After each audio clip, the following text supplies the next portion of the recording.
A very touching moment for me to see the history of my family, to appreciate all the crisscrossing, weaving links that make up each of our stories, and it's just a nice moment for me to reflect on the connections and the paths that led to Canada from the founding of Singapore.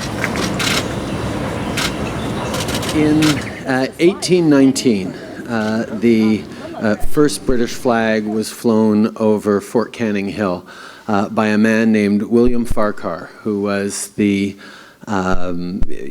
colonial officer who was tasked with being the first commandant, the first resident of Singapore.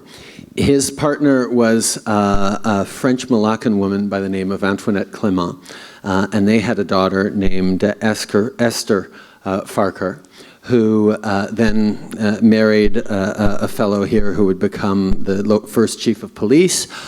She had a grandson who ended up emigrating to British Columbia, and a couple of generations later had my grandmother. So I can trace my ancestry right back to the very first resident of Singapore.